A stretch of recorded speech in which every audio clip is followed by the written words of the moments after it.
Assalamualaikum warahmatullahi wabarakatuh. Nama saya Isnani Nabila dari Prodi Manajemen Institut Bisnis Muhammadiyah Bekasi. Pada kesempatan kali ini saya akan memberikan pembahasan tentang materi kuliah pengantar manajemen. Khususnya pada bab 6 ada etika manajemen. Konsep dasar etika manajemen. Etika.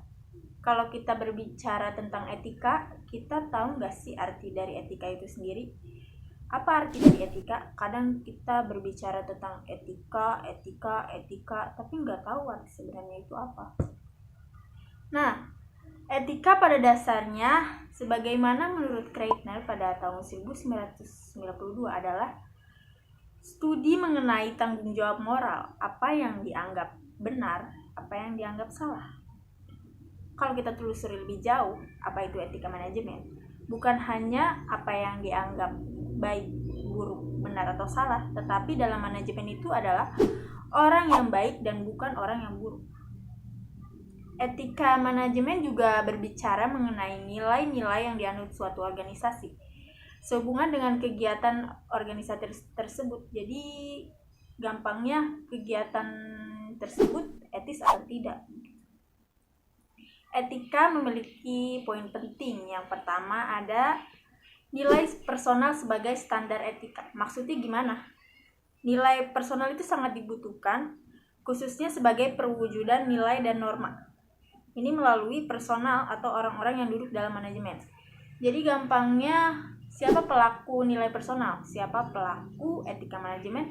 Ya orang-orang yang duduk dalam manajemen tersebut. Hal ini memunculkan perlunya pengkajian secara khusus tentang etika manajemen sebagai standar etika. Lalu, apa saja yang merupakan nilai personal?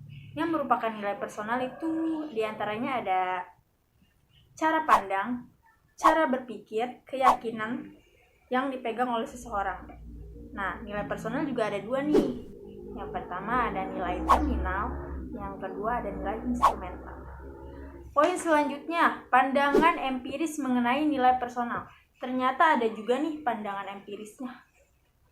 Apa aja? Tadi yang telah saya sebutkan sebelumnya ada nilai terminal. Pandangan empirisnya ada apa aja? Yang pertama ada kejujuran, tanggung jawab, kapabilitas, ambisi, dan independensi. Nah, kalau nilai instrumental ada apa aja? Kalau di nilai instrumental itu ada penghargaan terhadap pribadi, keamanan dan kesejahteraan keluarga pekerja, kebebasan dan kemerdekaan, dorongan untuk meraih sesuatu, yang terakhir ada kebahagiaan.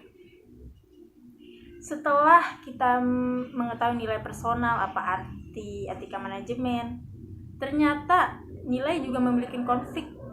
Ada konflik nilai.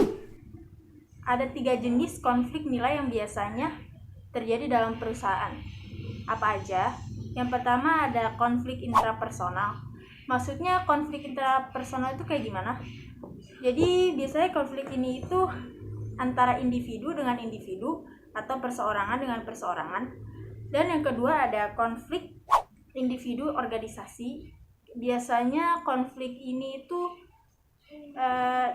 terjadi saat nilai yang dianut oleh seorang individu itu berbenturan dengan organisasi. Dan yang ketiga ada konflik antar budaya. Maksudnya gimana?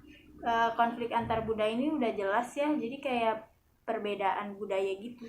Ini bisa terjadi antar individu-individu, organisasi antar organisasi, atau bisa juga organisasi dan individu. Selanjutnya, poin pentingnya ada beberapa isu seputar etika.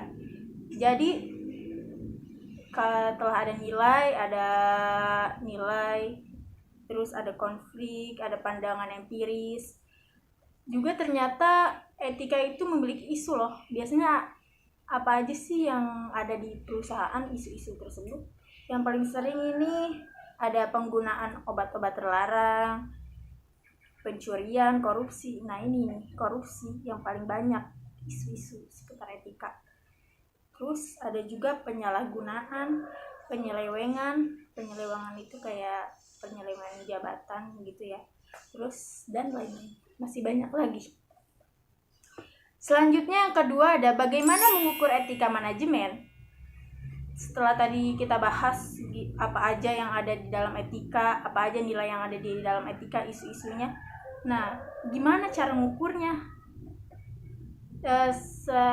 Gimana cara mengukurnya?